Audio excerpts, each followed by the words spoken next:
అందరికీ నమస్కారం. నేను మీ కోట చంద్రబాబు, శ్రీకాళహస్తి నుండి. మా పైన చెన్నైలో పెట్టిన కేసు గురించి మాకున్న లీగల్ కాంప్లికేషన్ని దృష్టిలో పెట్టుకొని కొన్ని విషయాలు మీడియా ద్వారా ప్రజలకు తెలియజేయాలని మీ ముందుకు వస్తున్నాను. ఒక వ్యక్తిని రిమాండ్ చేయడానికి ప్రైమా ఫేషియా ఏమేం కావాలో క్రియేట్ చేసుకొని ఏ వ్యక్తులనైనా ఏ కేసులోనైనా ఇరికించి జైలుకు పంపించనే విషయం మన రాష్ట్ర గౌరవ ముఖ్యమంత్రి గౌరవ చంద్రబాబు నాయుడు గారిని స్కిల్ కేసులో అరెస్టు చేసి బెయిల్ రానికుండా చేసి దాదాపు 53 రోజులు జైల్లో ఉండేటట్లు చేశారు. దాని తర్వాత ఇప్పుడు ఆ కేసు కొట్టేయడం కూడా జరిగింది. ఇది ఎందుకు చెప్తున్నానంటే, మా పైన అనవసరంగా హత్య కేసుకు ఏమేమి ప్రైమా ఫేషియల్ కావాలి, హత్య కేసుకు ఏమేమి స్టోరీ కావాలో వాళ్ళకు నచ్చినట్లు ఒక స్క్రిప్ట్ రెడీ చేసుకొని శ్రీకాళహస్తి నుండి 1 town CI Gopi Chennai 7 wells police స్టేషన్కి వచ్చి మరి అక్కడ ఏమేమి మంతనాలు చేసి మా పేర్లు ఎఫ్ఐఆర్లో యాడ్ చేయకముందే, మేము రిమాండ్కి వెళ్ళకముందే చెన్నై పోలీస్ కమిషనర్ రాత్రి 10 గంటలకు ప్రెస్ మీట్ పెడితే శ్రీకాళహస్తి ఎమ్మెల్యే బొజ్జల సుధీర్ రెడ్డి మధ్యాహ్నం 1 గంటకే ప్రెస్ మీట్ పెట్టి మా రిమాండ్ రిపోర్టు బయటకు వచ్చింది మేము రిమాండ్కి వెళ్ళిన మరుసటి రోజు. కానీ మేము రిమాండ్కి వెళ్ళకముందే, మేము కోర్టుకి వెళ్ళకముందే స్క్రీన్ ప్లే డైరెక్షన్ ఈయనే చేస్తున్నట్లు ఎమ్మెల్యే బొజ్జల సుధీర్ రెడ్డి హడావిడిగా మా ఇష్యూ కోసమే ప్రెస్ మీట్ పెట్టి పిన్ టు పిన్ ఈయనే దగ్గరుండి చూసినట్లు, లేకుంటే ఈయనుండే దగ్గరుండి రిమాండ్ రిపోర్ట్ రాయించినట్లు కొన్ని విషయాలు పబ్లిక్గా లైవ్ ప్రెస్ మీట్ ద్వారా చెప్పింది మీరందరూ చూసింటారు. మీరు ఒకసారి అర్థం చేసుకోండి. మా పేర్లు ఎఫ్ఐఆర్లో యాడ్ చేయకముందు, మేము కోర్టుకు కూడా వెళ్ళకముందు కేసు ఇన్వెస్టిగేషన్ చేస్తూ ఉండగా చెన్నై పోలీస్ కమిషనరే రాత్రి 10 గంటలకు ప్రెస్ మీట్ పెడితే, అది కూడా ఆయన క్లారిటీగా చెప్పలేని పరిస్థితిలో ఉంటే, అక్కడ కొంతమంది విలేకరులు అది ఆత్మహత్యనా హత్యనా అని అడిగితే మేము ఎలాగైనా క్రియేట్ చేసుకుంటామని ఆయన చెప్పిన వీడియోలన్నీ మీరు చూసింటారు. ఇక్కడ శ్రీకాళహస్తి ఎమ్మెల్యే ప్రెస్ మీట్ పెట్టి మరి ఇటు వెళ్ళారు అటు వెళ్ళారు అటు చేశారు ఇట్లా చేశారని ఈయన చెప్పాడంటే, ఈయన అక్కడ పోలీసులకి స్క్రిప్ట్ ఇచ్చాడా, ఈయన ఇక్కడ నుంచి సిఐని పంపించి అక్కడ ఏమేం డ్రామాలు ప్లే చేశాడు, ఏమేం విషయాలు ప్లే చేశాడు అన్ని విషయాలు మాకు తెలుసు. అది మేము సందర్భం వచ్చినప్పుడు కేసు ఇన్వెస్టిగేషన్లో ఉంది కాబట్టి మేము దాని గురించి మాట్లాడాలనుకోవడం లేదు. ఆ కేసు పూర్తిగా ఆ కేసులో మేము ఇన్నోసెంట్స్ అని ప్రూవ్ చేసుకున్న తర్వాత ఏమేమి బ్యాక్గ్రౌండ్ విషయాలు ఈ వ్యక్తి చేశాడో, ఇతను ఉండేది చెన్నై, ఇతని బిజినెస్లు చెన్నై, ఇతని లావాదేవీలు చెన్నై, ఇతనికి ఉన్న ప్రాబల్యంతో అక్కడ ఏమేమి పనులు చేశాడో మా అందరికీ తెలుసు. అది మేము ఎప్పుడు బయట పెట్టాలో అది పెడతాం. మీకు ఎందుకు చెప్తున్నామంటే, ఒక హత్య కేసుకి ఏ విధమైన స్టోరీ కావాలో ఆ విధమైన స్టోరీని అల్లుకొని వినుత కోట గారిని మమ్మల్ని జైలుకి పంపించడం జరిగింది. నిజానికి మా దగ్గర పనిచేస్తున్న డ్రైవర్ రాయుడుని మేము హత్య చేయలేదు, మేము తీసుకెళ్ళి అక్కడ వేయలేదు. మీరు అర్థం చేసుకొని మీరు ఒకసారి ఆలోచించండి. ఆంధ్రాలో ఒక వ్యక్తిని హత్య చేస్తే ఇక్కడ నుంచి 150 కిలోమీటర్లు ట్రావెల్ చేసి చెన్నై, అంత పెద్ద మహానగరం చెన్నై నడిబొడ్డున చెన్నై సిటీ సెంట్రల్, ఆ వ్యక్తి బాడీ ఎక్కడ దొరికింది పోలీసుల కంటే అక్కడ నుంచి 500 మీటర్లు వెళ్తే హైకోర్టు ఉంటుంది, అక్కడ నుంచి 500 మీటర్లు ఉంటే చెన్నై సెంట్రల్ రైల్వే స్టేషన్ ఉంటుంది, అక్కడ నుంచి 500 మీటర్లు ఉంటే సెక్రటేరియట్ ఉంటుంది. సిటీ సెంట్రల్ దగ్గర దాదాపు 20 కెమెరాలు ఉన్న CCTV footage, surveillance 360 degree surveillance ఉన్న పోల్స్ దగ్గరలో ఒక వ్యక్తి శవం దొరుకుతుందంటే 5వ క్లాస్ చదువుకున్న పిల్లోడైనా దీనికంటే బెటర్గా ప్లాన్ చేస్తాడు. ఏమైనా నిజంగా ఇలా జరిగి ఉంటే మీరు ప్రజల్ని ఆలోచించమని చెప్తున్నా, మీడియా మిత్రులకి నేను చెప్తున్నా. ఇక్కడ నుంచి 150 కిలోమీటర్లు ట్రావెల్ చేసి కెమెరాల ముందర ఒక వ్యక్తి బాడీని పడేయాల్సిన తెలివి తక్కువ తనం 5వ క్లాస్ పిల్లోడు కూడా ఉండదు. నిజంగా ఇక్కడ హత్య జరిగి బాడీని తీసుకెళ్ళి పెట్టాలంటే వెళ్ళే దారిలోనే వందల ప్లేసులు జనాలకు దొరుకుతాయి. ఈ ఇది నేను ఎక్కువ ఇండెప్త్గా మాట్లాడాలనుకోవడం లేదు, ఎందుకంటే ఇది పోలీస్ ఇన్వెస్టిగేషన్లో ఉంది. ఏం జరిగింది, అతను ఎలా చనిపోయాడు, ఎవరు చనిపోమంటే చనిపోయాడు, ఏం జరిగింది అనే విషయాలు పోలీస్ ఇన్వెస్టిగేషన్లో జరుగుతుంది. వాళ్ళు ఖచ్చితంగా పోలీస్ ఇన్వెస్టిగేషన్ డీప్గా చేస్తున్నారు. ఆ అప్డేట్స్ అన్నీ మీరు చూస్తున్నారు, ఎవరెవరు ఇన్వాల్వ్మెంట్ ఉంటుంది, ఎందువల్ల ఇలా జరిగింది, ఇవన్నీ.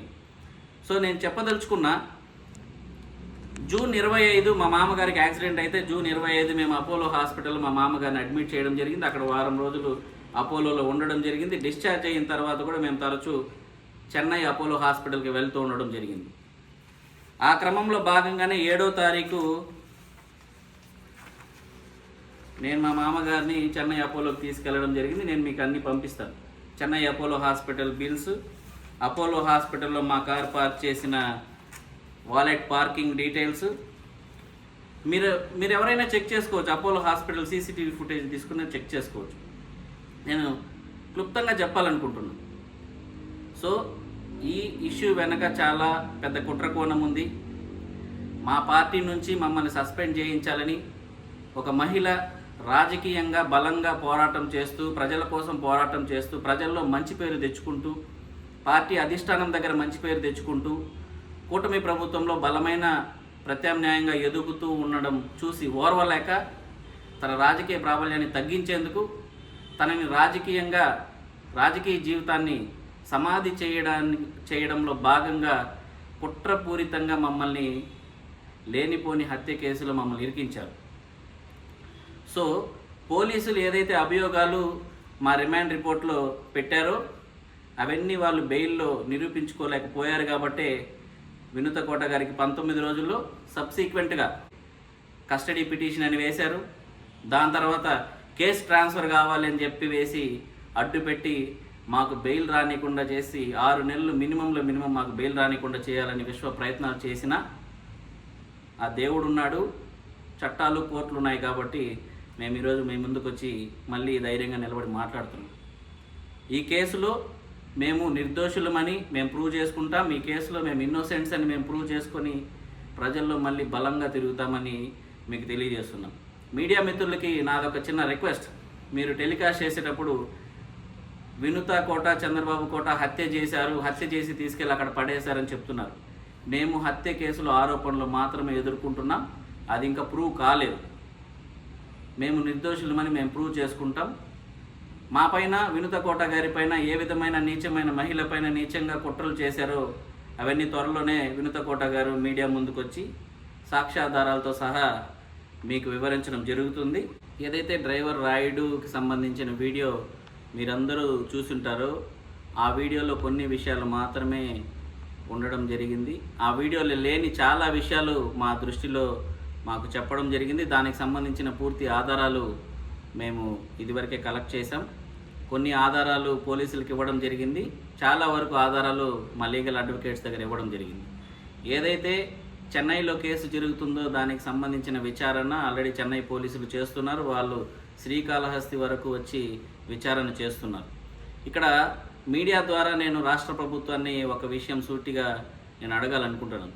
ఒక మహిళకి సంబంధించిన విషయంలో ఇంత పెద్ద ఎత్తున చర్చ జరుగుతూ ఒక ఎమ్మెల్యే పైన ఇన్ని రకాల ఆరోపణలు, మీడియాలో డిస్కషన్లు, డిబేట్లు జరుగుతున్నా ఇంతవరకు ఏమాత్రం ఆ వ్యక్తిని పిలిపించి మాట్లాడడం కావచ్చు కదా. ఈ ఇష్యూకి సంబంధించి ఒక స్పెషల్ ఇన్వెస్టిగేషన్ టీం లేకపోతే ఒక ఎంక్వైరీ వేయాలని ఎవరు అనుకోలేదు. మీరందరూ చూసింటారు, ఎమ్మెల్యే సుధీర్ రెడ్డి ఈ విషయంలో ఉన్నాడనే దానికి ఇదివరకే ప్రజలందరికీ అర్థమైంది. నేను ఒక చిన్న ఎగ్జాంపుల్ మీ అందరికీ చెప్పాలనుకుంటున్నాను. చెన్నైలో ఇన్సిడెంట్ జరిగి మేము రిమాండ్కి వెళ్ళకముందే ఈ వ్యక్తి ఇక్కడ ప్రెస్ మీట్ పెట్టాడంటే గుమ్మడికాయల దొంగ అని చెప్పకముందే భుజాలు ఎందుకు తడుముకున్నాడనే విషయం ప్రజలు ఆలోచించాలి. ఒకవేళ అక్కడ చెన్నై పోలీసులు మమ్మల్ని కోర్టుకు తీసుకెళ్తే మా రిమాండ్ రిజెక్ట్ అవుతుందనే ఒక ఉద్దేశంతో మమ్మల్ని రాత్రి 10 గంటలకి కోర్టుకు తీసుకెళ్ళి మమ్మల్ని అక్కడ హత్య కేసులో రిమాండ్ చేయించడం జరిగింది. ఆ రోజే మేము మ్యాజిస్ట్రేట్ ముందు చెప్పాం, మాకు ఎలాంటి సంబంధం లేదంటే you just prove it in the bail అని జడ్జి గారు చెప్పడం జరిగింది. దాని తర్వాత ప్రాసెస్ అన్నీ మీకు తెలిసిందే, బెయిల్ పైన బయట రావడం అవన్నీ.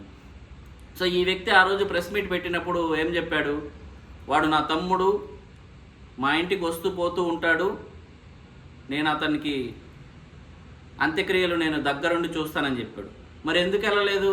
వెళ్తానని చెప్పావు కదా, ఎందుకు వెళ్ళలేదు అంటే ఆలోపే నీ పేరు బయటకు వచ్చేసరికి మళ్ళీ మనంతటా మనమే కన్ఫెషన్ నేను ఇష్యూలో ఉన్నాను అని మేము అసలు బయట చెప్పకముందే నీ అంతటా నువ్వే ప్రెస్ ముందర చూపేసుకున్నావు. దాని తర్వాత ఏమంటావు? వాడెవడో నాకెట్లా తెలుసు అంటావు. నిజానికి మేము మీ ఇంటికి వచ్చింది 2 సార్లే. ఒక్కసారి మీ వైఫ్ రిషితారెడ్డి గారిని వైసీపీ వాళ్ళు ఇన్సల్ట్ చేశారనే ఉద్దేశంతో ఆ రోజు బాధపడుతుంటే ఆ రోజు వచ్చి మేము పరామర్శించడం జరిగింది. ఇంకొక రోజు నీ పైన ఎస్సీ ఎస్టీ కేసు పెట్టి నువ్వు దుబాయ్కి పారిపోయినప్పుడు ఆ రోజు మీ ఇంటికి వచ్చి మేము పరామర్శించడం జరిగింది. ఈ 2 సందర్భాల్లో నువ్వు లేవు. కనీసం అసలు మీ డ్రైవర్ ఎవరో మాకే తెలియదు. మా డ్రైవర్ ఎవరో నీకు తెలిసే ఉద్దేశమే లేదు. జనరల్గా అయితే నీకు తెలియాల్సిన అవసరం లేదు. నీకు మీ పార్టీ కార్యకర్తల పేర్లే తెలియదు, మీ పార్టీ కార్యకర్తల మొహాలే నీకు జనరల్గా తెలియదు. అలాంటిది మా ఇంట్లో మా దగ్గర పనిచేస్తున్న వ్యక్తి నీకు గుర్తుండాల్సిన అవసరం లేదు జనరల్గా అయితే. కానీ ఆ వ్యక్తిని నువ్వు చాలాసార్లు కలిసావు, మీ ఇంటికి రప్పించుకున్నావు, ఎక్కడెక్కడో కలిసారు. అవన్నీ విషయాలని మేము మళ్ళీ బయట పెడతాం. సో ఈ ఇష్యూలో శ్రీకాళహస్తి ఎమ్మెల్యే బొజ్జల సుధీర్ రెడ్డి ఉన్నాడనే విషయానికి ఆయనంతటా ఆయనే బయటకు వచ్చి మాట్లాడినవన్నీ ప్రజలు విశ్లేషిస్తే మీకు అర్థమవుతుంది. అసలు నీకేం అవసరం? ఒక కూటమి నువ్వు ఇంత నీచమైన చర్య మా పైన చేసి వీడియోలు తీయించాలని మమ్మల్ని చంపాలని చూసినా కానీ మేము కూటమిలో ఉన్న ఎమ్మెల్యే పైన బయట మాట్లాడకూడదనే ఉద్దేశంతో మా పార్టీకి చెప్పడం జరిగింది, బయట మాట్లాడకుండా. నీకేం అవసరం? హడావిడిగా Chennai police commissioner press meet పెట్టకముందు నువ్వు ప్రెస్ మీట్ పెట్టావంటే నీకు అంత ఆతృత ఏంది? నీకు అసలు నీకు అవసరం ఏంటి? ఇక్కడ నుంచి సిఐ గోపిని అక్కడికి ఎవరు పంపించారు? అతను అక్కడికి రావాల్సిన అవసరం ఏంటి? అక్కడ వచ్చి మంతనాలు చేయాల్సిన అవసరం ఏంటి? ఈ విషయాలు ప్రజలకి తెలియవు అక్కడ ఏం జరిగిందో.